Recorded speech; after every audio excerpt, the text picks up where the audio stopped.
Welcome to the Lights Out Podcast. This is Chris Lights Out Lytle, and this is our journey to document the history of mixed martial arts. I have brought with me my friend, the MMA detective Mike Davis, and together we will preserve the history and hear some great stories from the world in the era of the no-holds-barred. Thank you and enjoy. Welcome back to the Lights Out Podcast, ladies and gentlemen. Very special guest, Luigi Fioravante. What's up, brother? What's up, man? Thanks for having me on the show. I appreciate it. Well, why don't we talk about what you're doing now? That's painfully obvious. All right. You're in a police department? Yes, sir. Yes, sir. Police department in Florida. Are you still working out? Yep. Still, well, I'm doing jiu-jitsu and then kickboxing. So I don't do too much MMA. Every once in a while, I'll train with some guys, but not often. Okay. So your time on the department, how long have you been on? With the current department, I've been here for 2.5 years, and then I served the city of St. Louis for 3.5 years. Okay. And are you tier 1 or tier 2 in terms of retirement? In terms of retirement? Yeah, like tier 2, they make you work into your 60s. Tier 1, like you made it to the 50s. No, I mean, so here where I'm at, they'll let you work into I never heard it referred to that, but they'll let you work until your 60s, until you get that time in service where you could retire at so here I'm lucky, but then I can also retire. I'm vested after 10 years. So when I hit 47, I can take a smaller pension. Okay. Yeah. Which I wanted to walk away. Yeah. Okay. So you got to do what 20, 25? How many do you have to do to get your full pension? Then they have the drop. You could pay into the drop. You could stay to 25 if you want. Okay. Yeah. Not a big deal. Well, you started with the Marines. That's where our story begins. Yes, sir. When do you get there? Do you get there right after high school or? Yep, right after high school. I went to Marine Corps. They shipped me to Parris Island, and then from there to beautiful 29 Palms and Mojave Desert, and then I did 4 years. We deployed to Iraq during that time, Okinawa, Thailand, Philippines. So that was a while ago, but it was a good time. You got to see the world. All right. So your story begins in terms of your mixed martial arts journey that I could find. In the Marines, you meet up with Gerald Strebendt and Rafiel Torre. Is that true? Yeah, this is 100%. So Gerald, he was stationed in 29 Palms as well, and if you look it up, it's a small town. There's a huge Marine base out there, and he was with a different unit out there, and he was a Marine as well. And there was, I was heavily, into jiu-jitsu. I mean, I didn't really train anywhere. I did some judo in high school, but I was just obsessed with it, obsessed with like MMA and trying to learn jiu-jitsu. And there was a jiu-jitsu school outside the base, and I didn't know who Rafiel Torre was. I never heard of him or anything like that. I mean, at that time, the internet wasn't as it is today, so you can't really, research somebody like you can today. And 20-year-old, 19-year-old kid, I was just like, oh wow, there's a jiu-jitsu school here. I want to go train with this guy.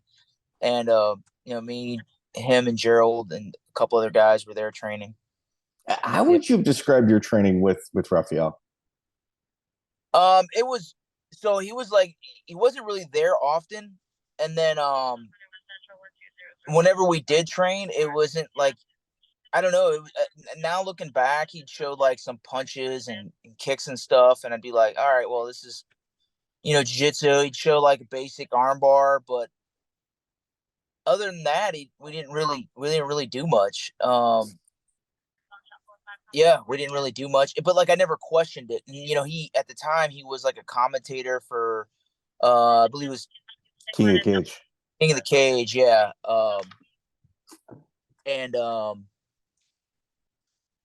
So I'm trying to remember here, and I know he worked for King of the Cage, and then I know he had fought for King of the Cage, and So it's just like, oh, okay, but other than that, I didn't know anything about, what else was going on with him.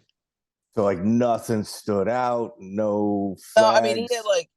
he had like, some piercings, like some earrings and stuff. And then he was always talking about leaving and going and partying at Vegas and training with like Vanderlei and stuff like that. And like, he would always have these stories. And I always thought like, oh, that's cool. When you're like a young kid, you're 19, 20 years old, you don't know. You're just like, oh, that's cool, man. Cause you don't know any of these people.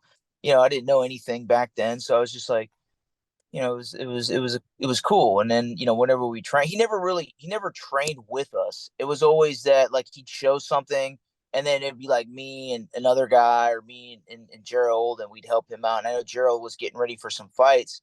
And I remember he would go to like Irvine and train with Chris Brennan as well. So I think this guy really kept a lot of like, years later on, I found out who he really was. He was like he's a fugazi, he was a fake. And so, all the stories behind that. But yeah, I mean, I don't think anybody really knew who he was. And were you surprised when he made the news?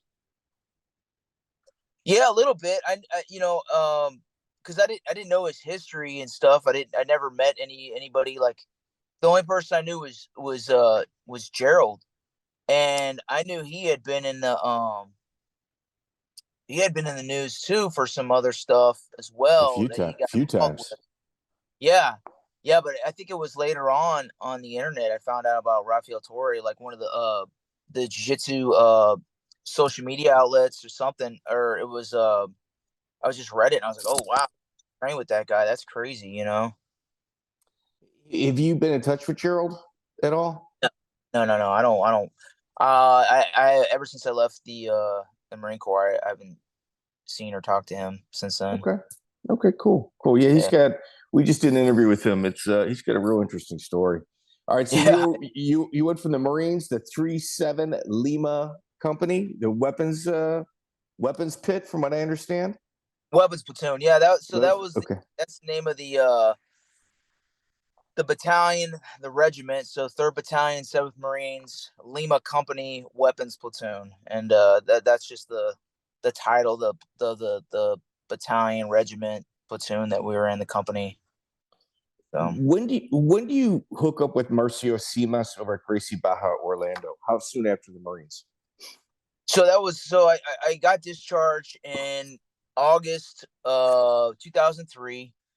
I ended up moving to Orlando. I had a buddy who was from Oviedo, which is like a suburb of Orlando, and was gonna get a place there, and started going to a community college out there because I was looking to get into law enforcement. And I was like, man, I got to find a place to train because just that obsession with MMA, jiu-jitsu, it's just something I always wanted to do. And I found there was one school, found it, Marcio Simas. It was a Gracie Baja gym, and it was awesome. There was a bunch of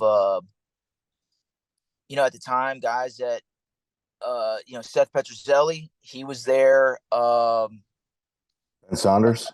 Ben Saunders, yeah, when Ben Saunders, when he that's where he started right there. And then there was a bunch of guys. Yeah, we were all just there training and getting ready, really just helping each other get ready for fights. We had a guy, there was a big Japanese guy, like a judo national champion or something like that on the national team. This guy, Keigo Kunihara, he had fought in the UFC and in King of the Cage. Yeah, so there's another guy named Paul Rodriguez. He's still in Orlando. Legend, dude. Still got a gym. Yeah, he's got I think it's American Top Team gym, but yeah. he fought in Pride, fought in UFC, fought in some other Japanese organizations like in the 2000s and late 90s. Yeah, Paul Rodriguez, absolute pioneer within the sport. Yeah, for sure. So your first fight was actually canceled by March 6, 2004 at heavyweight against Ross Hagerman. I'm going from online. Where was that? It was in Florida, but they said that you were supposed to fight at heavyweight, and then when you get to the UFC, you're at 170. So like you're one of those guys that started real heavy and then came down. Yeah, I was always kind of a chunky kid. So when I started, I was about 220. After I got out of the Marine Corps, just, kind of like just drinking, eating like crap. But like I said, I put on some weight and then started. So they were like, "Hey, you want to do this fight?" And it was actually in Valdosta, Georgia. Okay. And yeah, so it was which is like right on the border of northern Florida and Georgia. And Valdosta, they were like, "Hey, we want you to fight this guy." Okay, cool. So it was like in a barn. Charles McCarthy was on that card. It was just like in a boxing ring in a pretty much in a barn. It was weird. And they're like, "Hey, your guy didn't show up." I'm like, "Okay." Because I think the weight limit was like 200 pounds or something like that. So it was, and then they're like, "Well, this other guy's opponent didn't show up. Why don't you fight this guy? And we'll pay you like $200.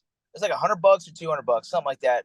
I'm like, "Okay, cool," and he was like 240, 250. I was about 200 pounds, so I just said whatever, Just it was for fun, at the time. I didn't think I was really going to get anything out of it. Just something to do, and I really just wanted to do it because of I've always wanted to compete in MMA, and so and then I ended up winning, really fast in the first round. Wait a minute. So is this the Oboctagon challenge you're talking about? Tim No, that Catalpo's? was that was the second. That was my second fight. Okay, I so fought it's a one guy. that's not on your record. Okay. Yeah, I fought a guy. He later was on the Ultimate Fighter. Well, I can't really remember his name, but he's Okay. got a gym out in Jacksonville now. But yeah, that was the second fight. Okay, so your second fight then is Kyle Reid. Yes, Kyle Reid. Yes. How was Obaki dealing with your promoter Tim Catalpo? Obaki. He was cool. I mean, I didn't really have a lot of interaction with him. Just my team did at the time. Seth knew him. Seth Petruzelli knew him. So it was kind of like I got the fight through him. And once again, like I had a different opponent showed up, and they were like, "Well, hey, this guy here, who was Kyle Reid that was Kyle Reid," and they were like, "Hey, you have to fight this guy." And I was like, "Okay," I didn't know any better. I didn't know who Kyle was, and he didn't know who I was, so he agreed to the fight, and I did as well. And I think that the weight was at like 195. We fought at a catch weight at 195. How long have you been training prior to your fighting? How long I've been training prior to fighting? I mean, I wrestled in high school, and I did like I said, I did some judo, I did some McMap, Marine Corps martial arts, So I mean, we did some sparring there whenever we were in the Marine Corps, and I would go to Chris Brennan's. I went to Chris Brennan's gym a couple times. He had a gym in Irvine. I'd go out there, and I might have went out there twice, but other than that, it was just really just everything I learned from Marcio Simas' gym. Those guys there, from Seth, Paul. I learned a lot from Paul. There's another guy named Todd Broadway who had Broadway. Wow. Yeah, he had fought a lot in the 90s. He was a big heavyweight. Yeah. He taught a lot too. Taught me a lot of stuff. So just the 6 months really that I trained with them is yeah, and it wasn't like, the thing is, I wasn't going in there like to make a name for myself. I wasn't going in there to be like, "Oh, I need to be a professional fighter." It was just for fun. It's just like doing a tournament, jiu-jitsu tournament or something. That's all it was to me.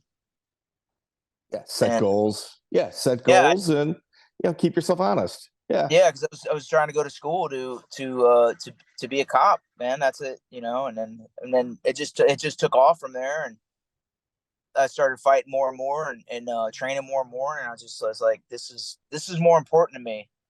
And I guess, when you're young in your 20s and you're selfish dude, you're just like, I didn't have a wife. I didn't have any kids or anything. So it's just all about me at the time.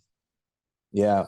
Now, when you were in Florida, that South Florida fight scene, Kimbo Slice, Dada 5000, what was your interpretation of that while that was going on? Yeah, I mean, I thought that was pretty cool. Funny story, so when I first fought down at the what was it, Absolute Fighting Championship? It was AFC. it was a promotion that was put on by Dan Lambert and American Top Team, and they would they'd bring guys from Brazil, they'd bring guys from all over. They brought guys from Japan, they brought guys from all over the US. They'd bring guys from like Dave Strasser's gym from New York, man. And it was all guys. Chris Lytle fought in there. I think he was the welterweight or middleweight champion. Jason McDonald. I mean, like, you name it, like, so who's UFC who? veterans, the who's who guys were fought in this small. It was a small show and a small memorial hall, in a boxing ring. So really poor production, but it was fun. And I met Kimbo Slice there, and he was the coolest guy. And I didn't know who he was at the time. I just saw this big dude, big scary dude, and after my first fight in AFC, he came to me and he was like, "Oh, hey man, that was really, really nice performance." I was like, "Thanks, dude." I was like, "Who is this guy?" And they were like, "Oh, that's Kimbo." And I'm like, "Who the F is Kimbo?" And I ended up looking him up, and I was like, he's just some, like, at the time, he's like some backyard legend, these backyard fights. I thought that was pretty cool, man. It's pretty awesome. He's the guy that wants his bread, that's what he kept saying. And I had some guys that there were some guys, like, I think Charles McCarthy, George Masvidal. These guys would go train, or Kimbo would go train with them, actually, I think, to better himself. So I think even back then when he was doing the backyard, I think his ultimate goal was to get into MMA. It was his goal was to get into MMA. So he was like the first internet famous guy from the fight world. Yeah. He had a lot of people behind him. He was like a bouncer or a security guard for some it was, I don't want to say, I don't know if it's for certain, but I'm pretty sure they were like, like Reality Kings or something. Do you know what I'm talking about? Yeah. Sorry, can you hear me? You know what? You switched over to something. Okay, let me just give me a second here. Let me just hear me now. Yeah, good. So your time with the AFC, your first fight. Now think about this. You had your one offshoot fight at heavyweight. You fight Kyle Reid in the Oboctagon Challenge, another guy that you got last minute.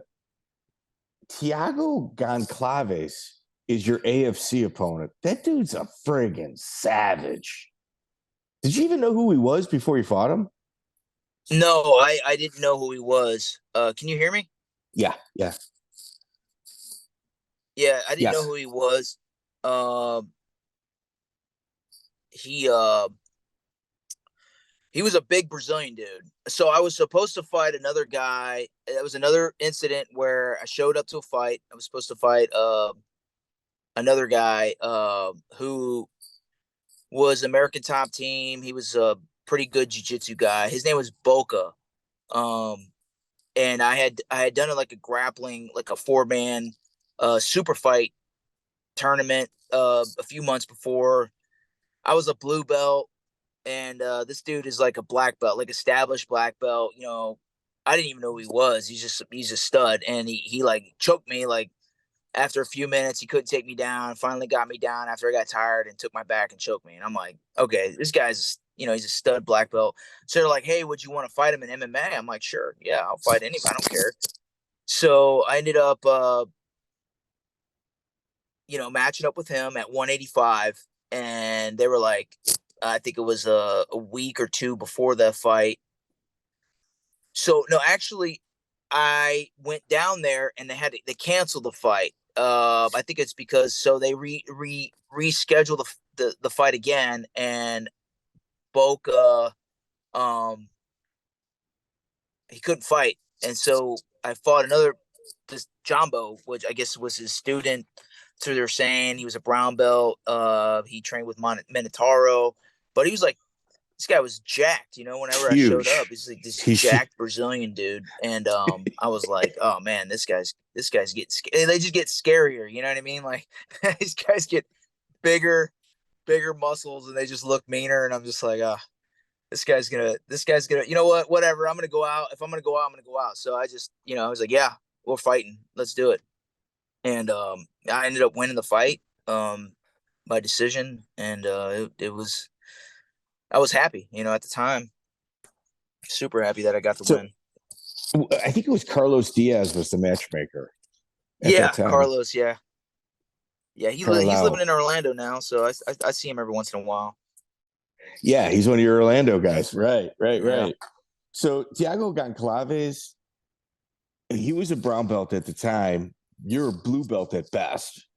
Kind of a green blue belt at that. It's not like you're a blue belt with some miles on you. You're a green blue belt, and you win a decision. I was surprised at that. I remember when that fight was going down, and I didn't know who you were, but when you won that fight, it kind of you got on a lot of people's radars.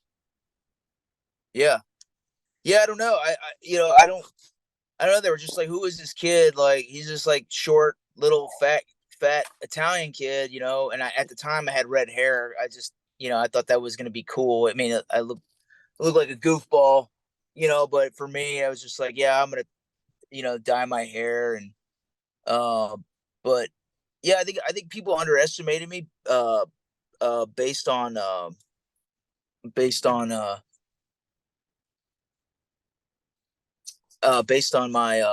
the way I looked. Sorry about that. I had somebody else trying to talk to me, but yeah, based on just the way I looked, and you can't always judge a book by its cover, and I think a lot of people underestimated me at the time.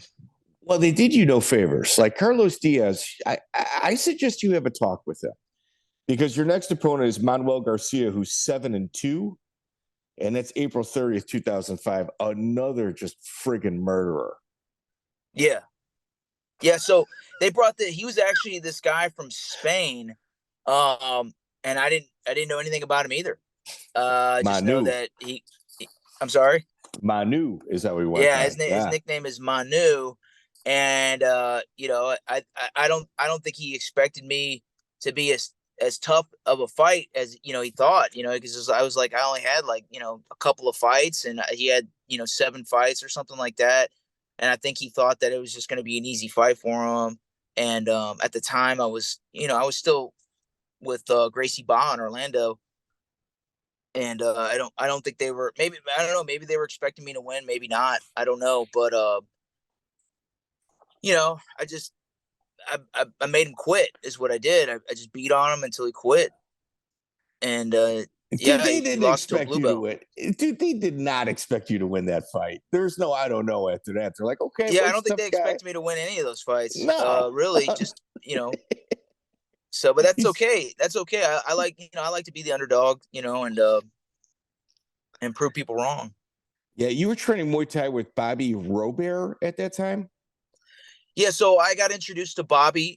He's kind of he's one of those guys he used to train like Dutch kickboxing in Europe with Raymond Deckers and Rob Kamen, and he was with Majiro Gym, and I got introduced to him through training at Marcio Simas's gym, and I mean, he's just Bobby is he's a character, but he's a really good trainer. And you can talk to anybody that's trained with him. I mean, Ben Saunders, that's who Ben Saunders trains with, and all those guys started with Bobby. He was just a really a tough trainer at the time, and he really helped me with my striking along the way. And I got to credit some other people too with my striking too, that they weren't really around, to see my progression in fighting. But I mean, Paul, I learned a lot from Paul Rodriguez, and then another guy I used to go train with, this old Italian guy that was in Orlando called Frank Pizzullo, and I used to do boxing with him, and he was just a boxing coach, and he really helped me out as well with my striking. I'll tell you, like, within the last, I'm going to say decade, maybe 15 years, the amount of high-end jiu-jitsu and former world champion boxers that have invaded the Florida area with gyms, it's shocking at the quality of gyms and the trainers associated with them in Florida right now. It's pretty crazy. Oh yeah. I mean, it's just, Florida is like, it's great for fighting. I mean, especially now, if you wanna, it's like Vegas, Florida, and where else? California. Colorado. There's some other gyms in other places of the U.S. too that really popped up. But yeah, at the time, Florida they had everybody down there, and then they were bringing everybody from Europe and bringing everybody from like South America. So you were getting, when I eventually went to American Top Team, I had a Muay Thai coach from Thailand. They brought a Thai guy, and then they also had Howard Davis Jr. He was the boxing coach. Olympian. You can't say enough about that guy. Olympic gold medalist, world champion. He'd been on the boxing scene forever. And then we had another guy from Brazil that was the coach. He was a stud. And then they brought another guy from Europe who was a really good. He was a world champion in Dutch kickboxing or European kickboxing. So I was exposed to so much talent. I was exposed to so much talent that it's to soak all that in, and I think it helped my progression immensely. Get to where I was. Get to the UFC in only a couple of years. Big time, dude. You got to the UFC fast. Yeah. Also, for instance, you had mentioned the American Top Team. Was after this fight right around the time they invited you to train there? Hey, I'm sorry. Can we pause real quick? Yeah. Oh, okay. No. So was this right around the time that you were training with the American Top Team? You were invited to train there?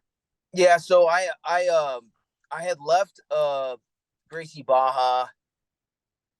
I felt like in order to progress and get better, I needed to have more training partners that wanted to do MMA. Because, Gracie Baja is predominantly a jiu-jitsu gym. It's gi jiu-jitsu. Yeah, gi jiu-jitsu, and a lot of guys, but the guys in Orlando that were at Gracie Baja, they did MMA. They fought MMA. They had a kickboxing program. And they were legit. They had some really tough guys out of there. Jim Allers. I don't know if you remember Jim Allers. Mm-hmm. He came out of there too. And he's a stud. He fought in the UFC as well. And they were putting out a lot of guys in like regional shows and local shows that were doing really well. But I just felt that I don't want to say my training was stagnant. It wasn't. It's just the fact that I wanted to get to that level. So at that point, I was like, let's go 100% into this. Let's make a career out of this. So that's when I made the move to American Top Team, because I felt like going down there, I can make those moves. I can get the team behind me, the training partners, the conditioning, the coaching that I needed to get to that next point. So Carlos Diaz was like, "Hey, I need you to come down here." And I did. Yeah. Wow. So with Dan Lambert lost what I would say for most people a fortune with the American Top Team initially. But right now, that guy's sitting on like a Green Bay Packer type franchise. Like he literally knew what MMA was going to become, threw a bunch of money at it, created the greatest facility in the entire world with the greatest trainers. And now it's almost in every state. He's got a Yeah. franchise. Yeah. Dan, he put a lot of money in behind it, but I think a lot of like the franchising and get the name that had to do with like Ricardo Liborio. So I met Ricardo Liborio at one of the AFCs, and he liked me, and he was like, hey, come down and train with us. And Carlos, when I told him we were leaving Gracie Baja, we had left. He's like, hey, let's you and Paul. I left with Paul Rodriguez and Ben Saunders, and he's like, hey, why don't you guys come down here and train with us? So then we came down there, and Liborio was like, hey, once you guys here, once you guys training and to be part of it. So a lot of what getting ATC was Ricardo Liborio, and Dan did a lot, by funding the facility, and like you said, I'm sure he lost a ton of money on the fighters and bringing in people and stuff like that. But I mean, I'm pretty sure he saw it as an investment. A guy with multi-billion, or I don't know about billion, but multi-millionaire. I'm sure he's got multiple investments, and they thought he saw that as being one investment, and it paid off at the end. Yeah, smart move. Yeah. Liborio, what was it like rolling with him? So,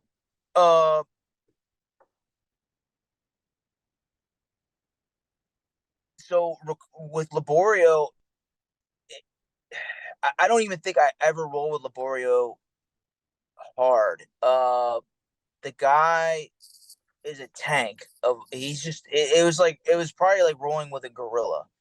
I mean, this guy he's just so strong and so technical, but like he just like I don't think I ever posed a threat to him. So he would just he just do whatever he could do whatever he wanted to me. You know what I mean? He could do whatever he wanted. So at no point were you ever a threat to him while grappling? Ever? No, never. So I've been told by several people that there's really two people that you can grapple with, and it will change your life and make you like question everything about yourself. And it's Rickson and Liborio. Both those names are the ones that come up. Yeah. He's amazing, jiu-jitsu, but he's also an amazing person. You know what I mean? Like, and like I said, he's one of those guys that he's so good at jiu-jitsu. He's good at MMA too. That's the thing. Like he could strike. I mean, he would get in there and spar with us too. When we were sparring. I mean, there's a couple times it hit me so hard I didn't know where I was, and I was just like, man, this guy's he's just At the time, I was in my 20s, and I think he was in his 40s, and he could just do whatever he wanted. And I mean, what's funny is I honestly believe like now him being who now today he could he could do whatever he wants now. And the guy's just a stud. He's one of those guys. It's just and like the same goes for like Hicks and Gracie. Yeah. So with at the American Top Team, were you there where Panama Lewis? Were you at the end of Panama Lewis's kind of run there? Yeah, I would see him and I would see him in there, and he would be because we'd get like pro boxers that would use the gym, and I see guys like Zab Judah. I saw Shannon Briggs there. I saw some other like local guys that come in and spar and box, and these guys are pro boxers, and I see Panama Lewis walking in. He'd walk in with all these gold chains. I'm like, who is this guy? Like, who is this guy? Like, he's just just Panama Lewis. I'm like, I don't know who this. I didn't know who he was at the time, and later on I found out about everything that happened with him in the early '80s in boxing and everything. But apparently he's like some, really good trainer. So he's a savant. He's a savant. In fact, they always talk about the controversy in regards to peeling back the padding of the glove, as well as the mix. They always talk about the mix, but he also, like when Roberto Duran got his resurgence by beating Iran Barkley, that was Panama Lewis as well. Like Yeah. Panama Lewis, he's a genius. He's an absolute genius. He's just, he gets, I guess, distracted or brought over to a certain area of the sport where he excels at, where it was kind of frowned upon. Yeah. Oh yeah. Yeah. I mean, later on I'd found out about what had happened with him. And, but I mean, everybody spoke highly of him as a coach, as a trainer. Oh, phenomenal. So Luigi, your time at American Top Team. Obviously it was, the American Top Team has just got kind of like waves of groups of people coming through. Were you also there during the Hector Lombard stay? Oh yeah. I remember I used to train with Hector. Yeah, he's an intense dude. Yeah. Were you there when he punched Jay-Z in the locker room? I wasn't there for that incident.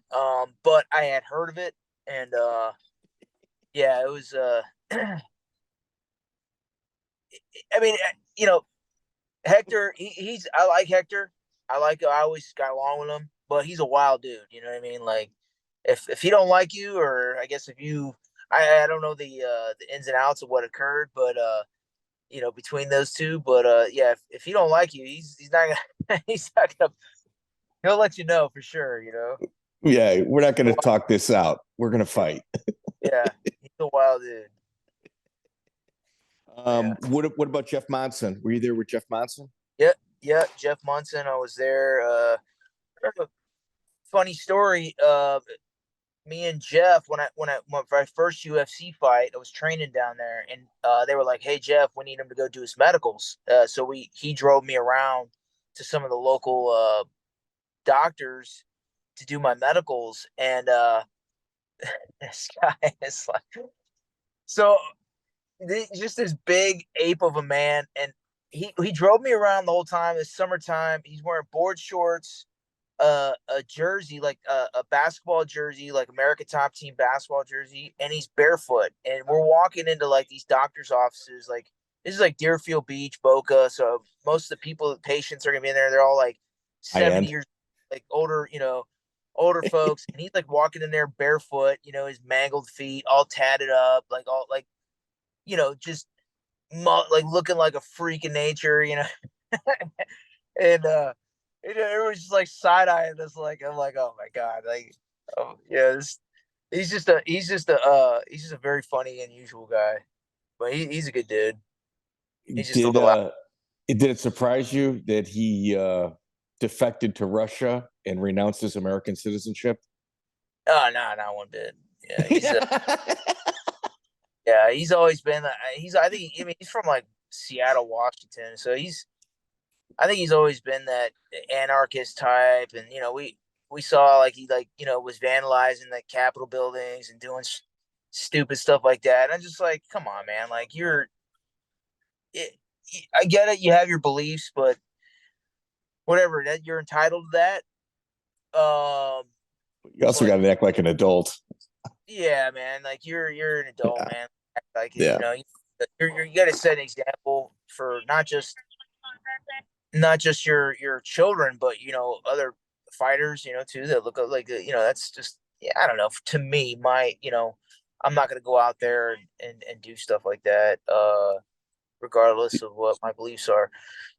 But yeah, I mean, I know he went over to Russia, and he defected and stuff, but Russia isn't like a big supporter of anarchy and all that. Like, you step out of line there. Like, if you did what he did here, they're gonna beat you to death and they're gonna throw you into prison. You know what I mean? Like, they don't realize like you don't have the same rights there that you can get away with here. Yeah, for sure.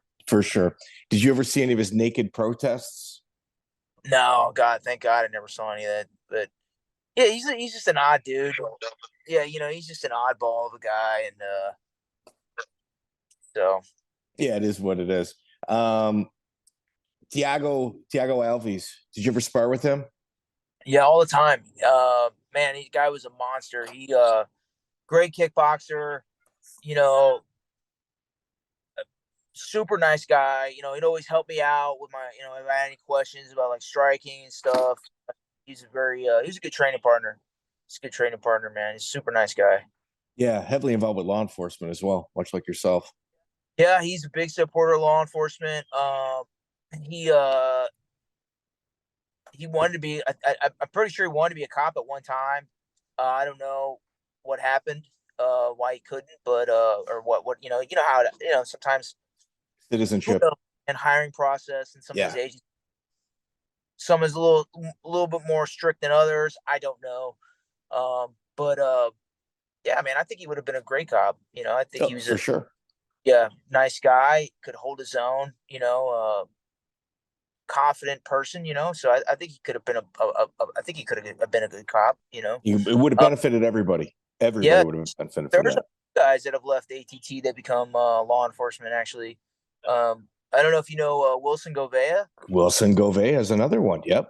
Yeah, he became a like SWAT operator down in Miramar, and which was like wow, and but Mhm. no, you're fine. Yeah, Rich Antonito, another UFC veteran. He's a cop in Broward Sheriff's Office. He's down there and working out there in Broward. And then Rafael Rebello, another guy, who's an MMA guy. He's got a gym down in Deerfield. He ended up being a police officer down there in Deerfield as well. Yeah. Well, I mean, Johnny Hendricks. I mean, there's a lot. Oh, I didn't know Johnny Hendricks became a police officer. Yeah, he's a cop. Wow. Yeah. Jerry Bolander. I mean, there's a lot. There's a lot of us. Yeah. I didn't know that. Yeah. So awesome. George Allen was 12-12 when you fought him in that Real Fighting Championship. Yeah. In theory, this was the first time that you were tested by somebody with a decent record. The other guys, they were trying to slip past the goalie. Yeah. So George Allen, so a little bit about George Allen. So I know rest in peace to him. I know I think he passed away not too long ago. But he was he was a tough guy. He was a kickboxer, and he had a better record because his record that was listed is 12-12. But the thing is, back then they didn't like always document every fight that you had. So I mean, this guy, he might have had like 30-40 fights. They just weren't, they weren't listed. And yeah, crazy, right? So like, he had fought and he had a ton of kickboxing fights, and not to mention, he probably had an amateur record. So I knew he was gonna be tough. He fought at 205, and he was coming down to 185, and I knew he was a good kickboxer, and he just, and he what he did was he beat my legs up in the fight, and I was honestly a little bit intimidated by his striking because like he wasn't landing any clean punches, but like his kicks were hard. He was doing those calf kicks. So like everybody talks about like this guy does calf.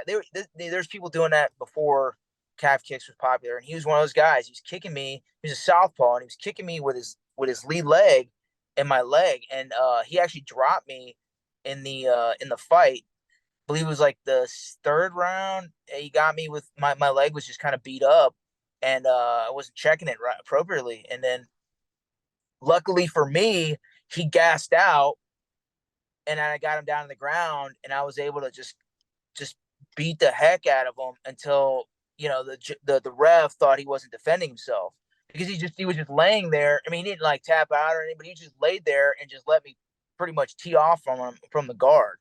So I was just punching him as hard as I can, and he wasn't responding to the ref.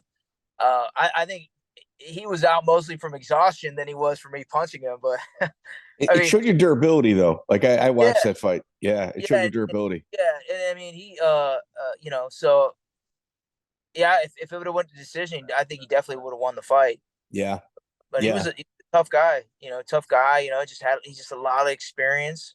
From a small gym, and he's a really tough guy. Well, you rattle off 2 more wins, and you get called to the Ultimate Fighter or UFC. UFC Fight Night number 4, Chris Brennan. Is this a last minute fight? Yeah. So no, it wasn't a last. I'm sorry. So I got called up it was the next fight that was last minute. So I got called up to fight Chris Leben, and me looking back now, it definitely was a little too soon to step up and fight somebody because he was kind of on a tear at that point.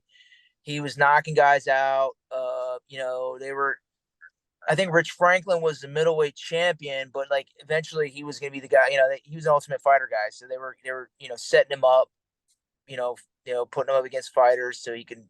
But the guy's, he's super tough fighter. The guy had knockout power and a good chin. So, and then they called me up to take that fight, and I mean, of course, I'm not going to say no. It's like, oh man, UFC, and then like at that time, and this was 2006. That's like the biggest opportunity you can get in MMA is to fight in the UFC. That or go to Pride, and then Pride was kind of still big, but it wasn't as big as it was like earlier 2000s, and they were starting to. I think they were starting to kind of dwindle, and they had a lot of scandals going on over there, kind of around that time. But yeah, what an opportunity to fight, Chris Leben, and it's going to be on, UFC Fight Night.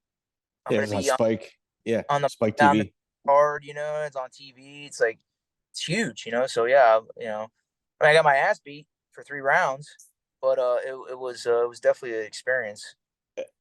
Where would you put his power in regards to people that have punched you? So I knew that he was a heavy hitter on his feet, but the thing with Chris is he doesn't throw fast. If he hits you standing up, and a lot of times, like, and I had trained a lot of boxing, so I had done a lot of like a head movement. He couldn't really hit me hard standing. And me looking back, I mean, I might be wrong, but I felt like it was just a little too quick, and my head movement, he just never hit me with a clean punch standing up.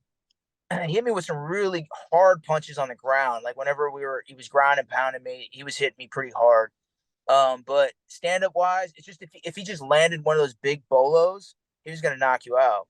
But he never landed one of those shots on me standing up. And I'm a lot shorter than some of those fighters, and I think he's used to fighting taller guys at that weight class. So he never hit me clean standing. And like I said, you could see those fights coming, but or see those punches coming. So I wasn't really in any danger there. Afterward, did you think the UFC was going to give you another fight, or did you kind of know that it was just a one-time opportunity if you'd lost? You know what? Even at that point, I just think that getting to the UFC in such a short time span and with limited experience, it's just like, wow, I did a pretty good job. So I was just like, I wanted to keep going with my career, but I didn't. If they didn't call me back to fight again, I wouldn't have cared. You know what I mean? I mean, yeah, I wouldn't have like been like, oh no, like I was just happy that I got through this fight, and I was able to fight at that level. Luckily for me, a short notice fight came up. I had fought in Canada against. Let me kind of set the table. It took you 2 years to get to the UFC. Yeah, like around. Yeah. And you'd only been training about 6, 7, 8 months before your first fight. Yeah. That's pretty incredible. That's pretty fast. Yeah, and that is. And but like another thing, and I'm not, it's not what it is today. You know what I mean? There's a lot more guys. There's a stable of fighters. There's guys everywhere that are just wanting to do this, like hungry to do this, that are just like, I mean, there's probably amateur fighters that are, more technical than some of the guys that were fighting professionally at the time, or even before that. You know what I mean? Because it's just more popular nowadays. Right. But yeah, I was lucky. I felt lucky at the time that I was able to get where I was, where I was able to get to that point. And,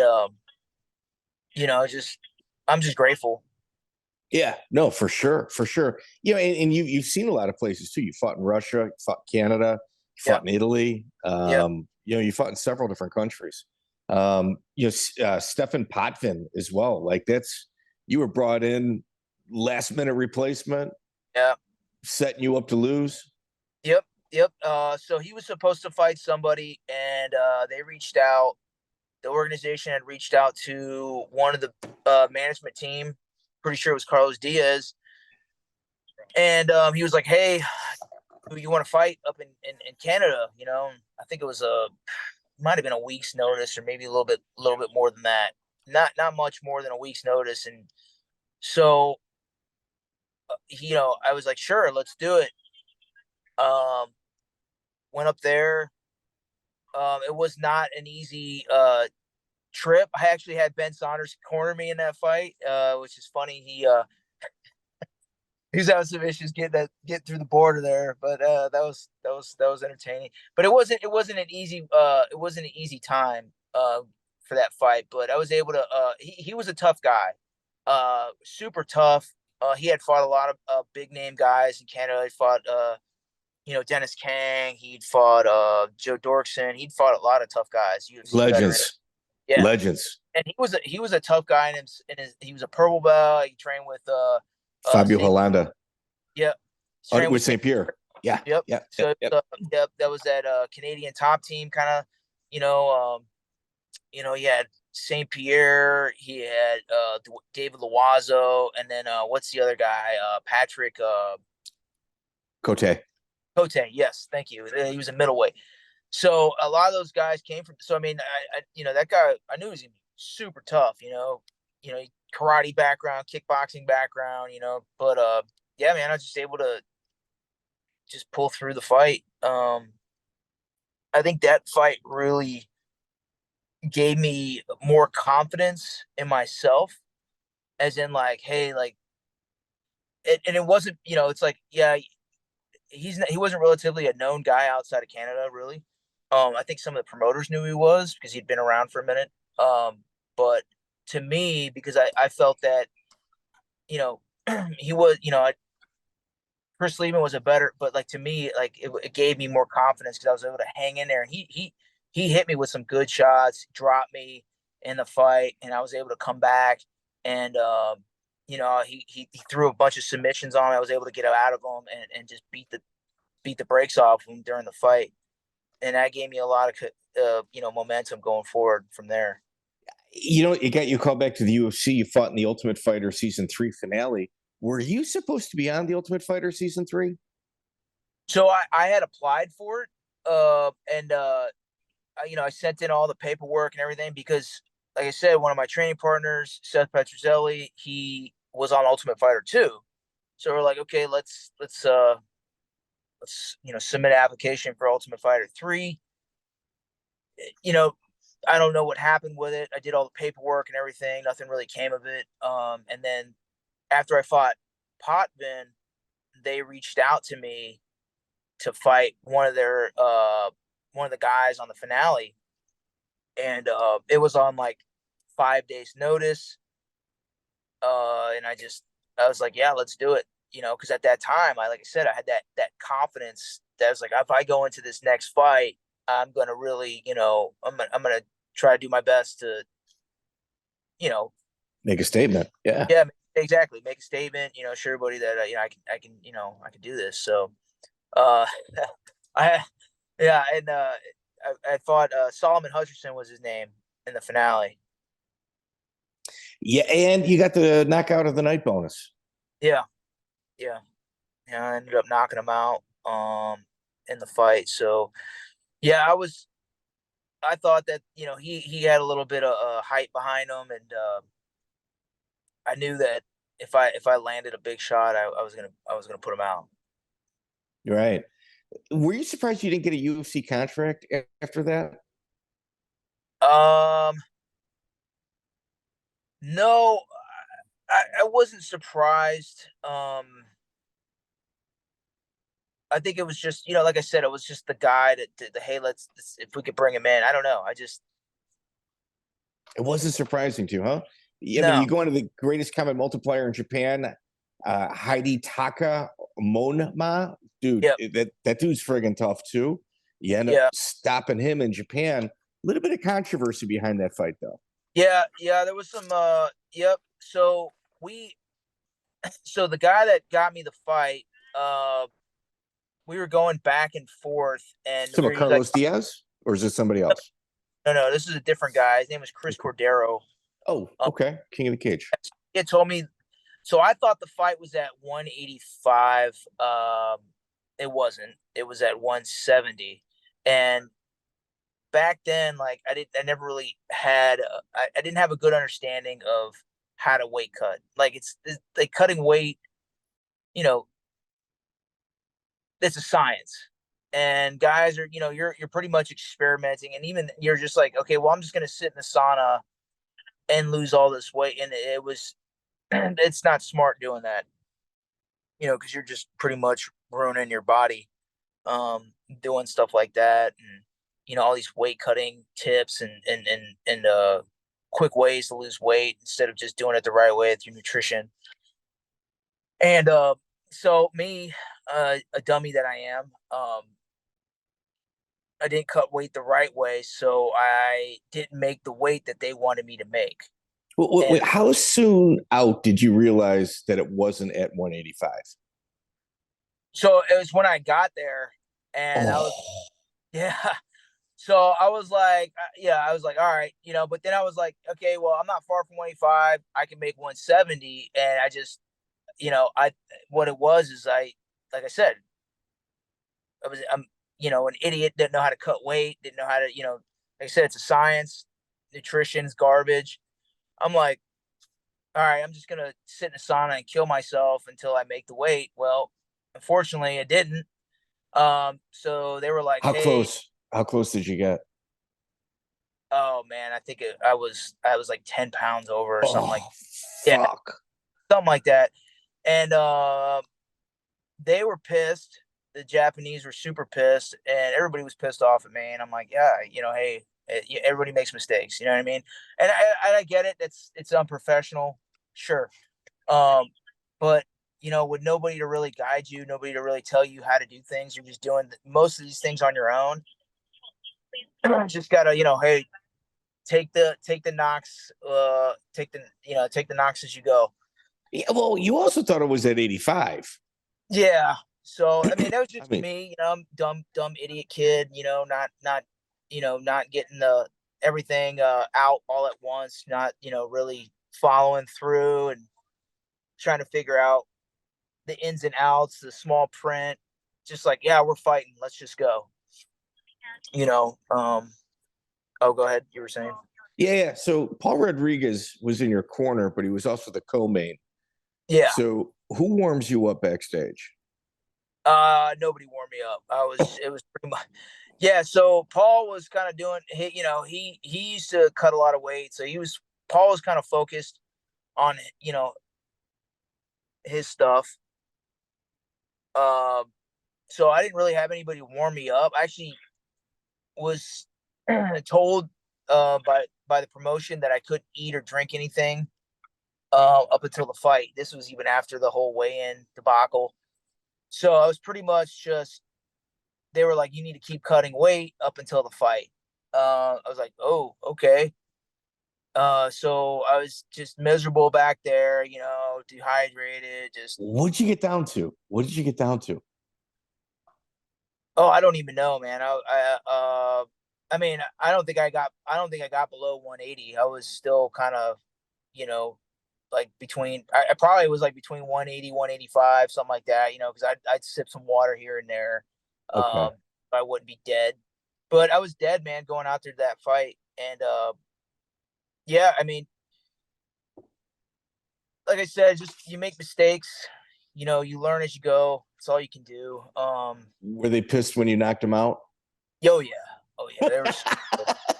So because like I was dead, and he hit me, and I like he dropped me in the fight. I was able to get up, and then it was just one of those. It was like he just came forward, and he was just like, gonna. And it's just one of those things where I just threw a wild left hook, and I had a pretty good left hook, and yeah, it just landed clean, and he just dropped, And I just got on top of him on his guard and just kept grounding and pounding him. And the thing is, like, I didn't pass his guard or anything. He throws up a triangle because I kept hitting him, and he would like go out, and then he'd wake back up as I hit him again, and then go out and then wake back up as I hit him again. And the ref wouldn't stop the fight right away. So they're like, my corner's like, just keep hitting him, keep hitting him. So he's literally, he's got this triangle up, and I really didn't have any energy to fight off any submission. So if he would have locked it up, I probably would have got it. But I just kept punching until they stopped the fight. And eventually they had to stop the fight. He was just getting hit, not doing anything. So that's one of those situations where you go right from the venue right to the airport. Like I'm not going back to that hotel. The Yakuza was waiting for me, right? Yeah. Yeah, man, I just got real lucky in my career. I made a lot of mistakes, especially with weight cutting. That was one of the things. Like my nutrition was garbage, and weight cutting was garbage. And even an American top team, they didn't try to wrangle you in. Yeah, I mean, but here's the thing, man. Like,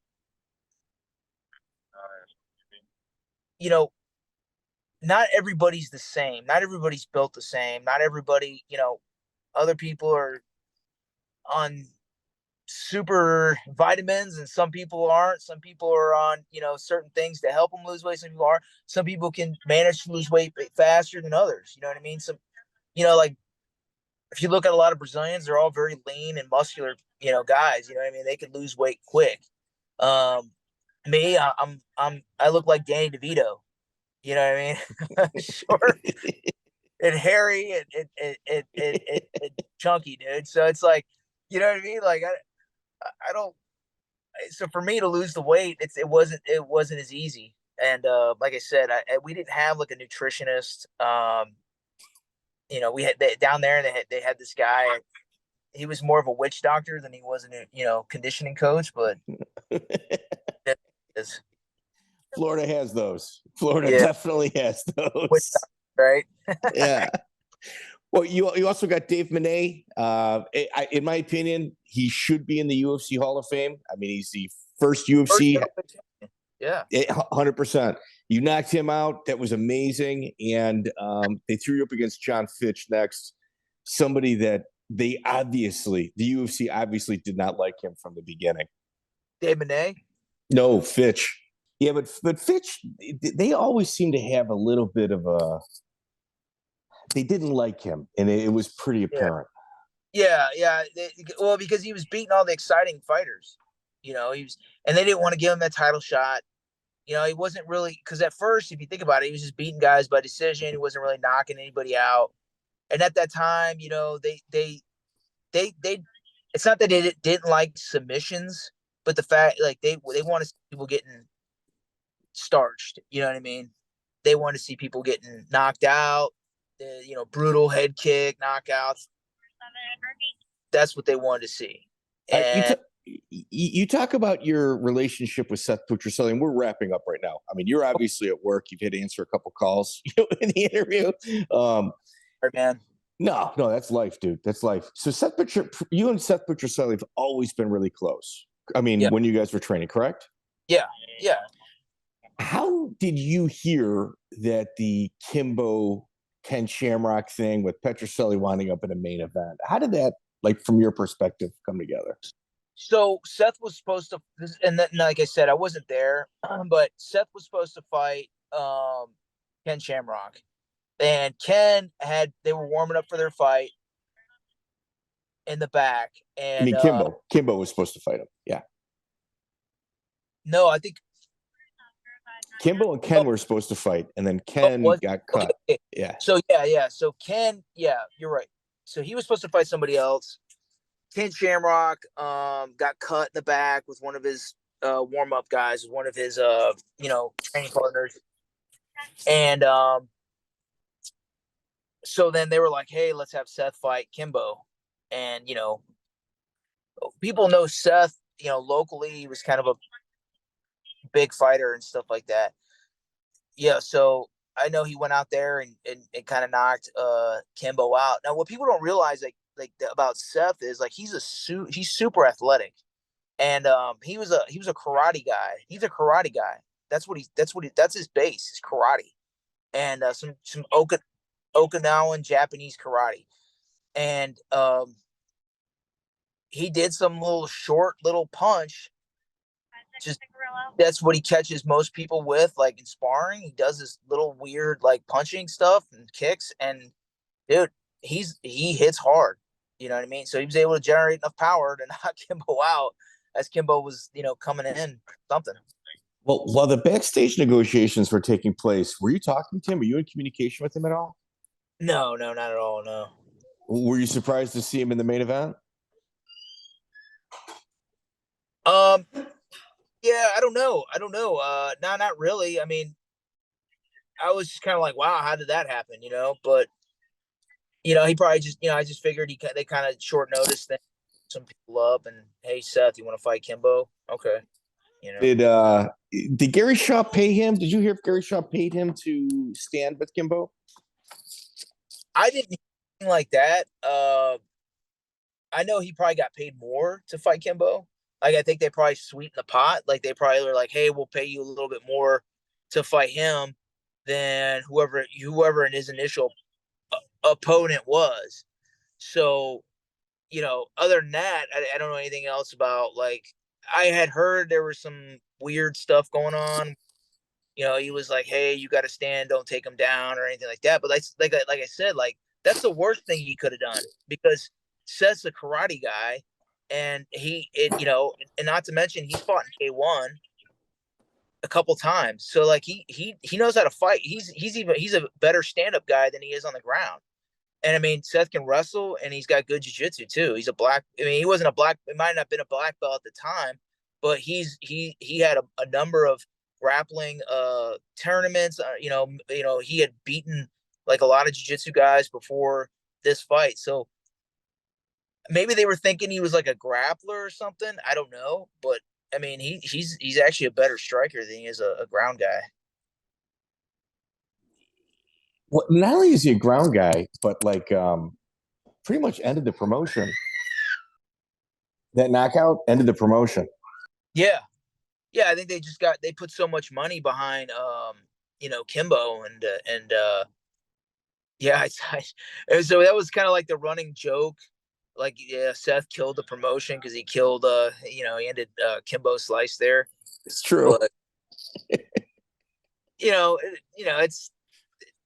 it is, it's a game. It's a game. Yeah, exactly. There were so many like startup promotions, and they were like popping up because they were all talking about competing with the UFC. So they were paying all these like these guys, like old guys that were like, like I think they had like Tank and these guys that really weren't, in their prime anymore, and they were like paying them so much money to fight, and then they were like, we got a TV deal.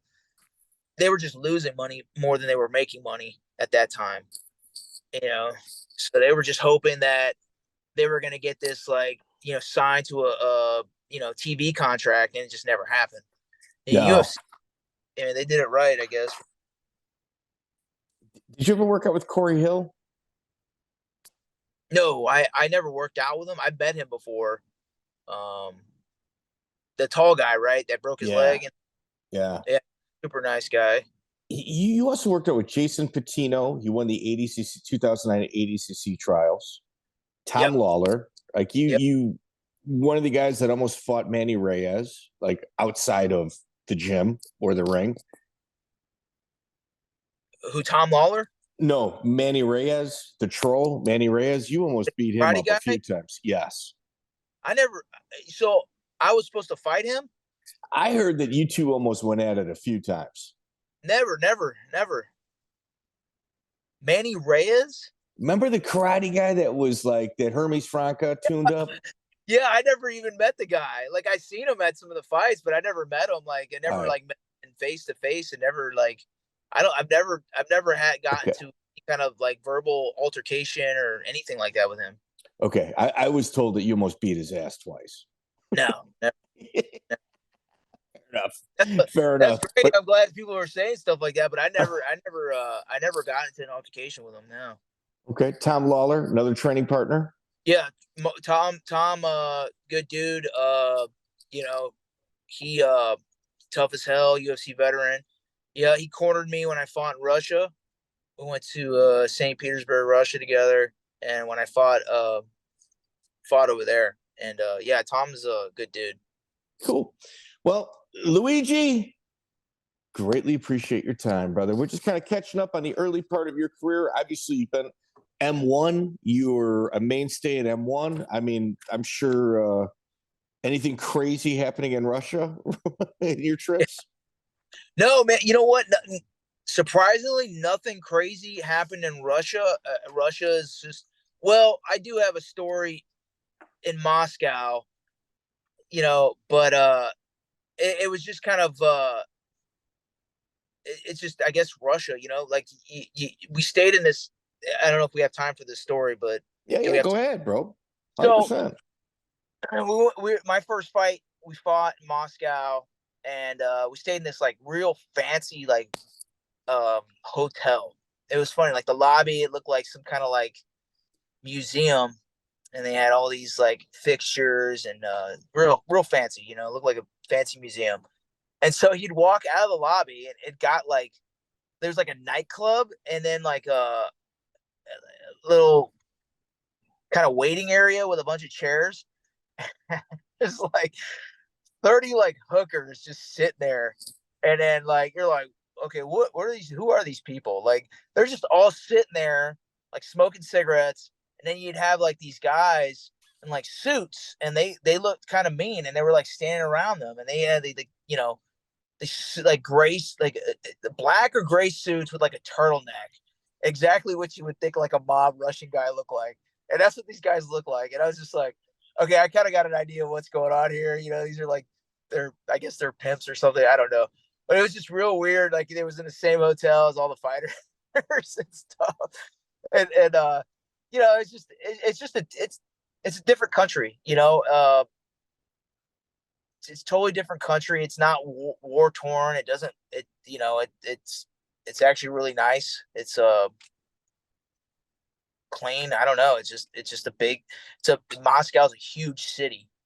And it's just a big city, and yeah, it's got real pretty architecture and stuff. It looks like some kind of like Western European country. If you've ever been to Germany or England or any of those countries, that's what it looks like. It doesn't look like anything like from the Soviet era that you would people imagine it to be. Yeah, and like all the buildings are real colorful too. At least St. Petersburg. Yeah. Yeah, St. Petersburg's a little nicer. It's a little nicer. Yeah. Well, excellent, Luigi. Man, I appreciate your time, man. I know you made your time to do this while you're working, so greatly appreciated. We'll probably drop this in a couple weeks, bro. Thanks, man. Well, there we go. The Italian tank, Luigi Fioravante. Ladies and gentlemen, if you like interviews like this, what I need from you guys is a like, share, subscribe. If you guys leave a review on iTunes, no matter what it says, I will 100% read it. Please, guys, help us out. It's the only way this podcast grows. Plugs. Obviously, I work for BKFC, so anytime that there's a numbered event for BKFC, the likelihood of me being there is very high. We can do meet and greets there. And if you've got a promotion, I do play-by-play. So I'm a play-by-play guy for MMA. Please keep me in mind and leave a review. Check out the full interview on iTunes, Spotify, and all major podcast platforms.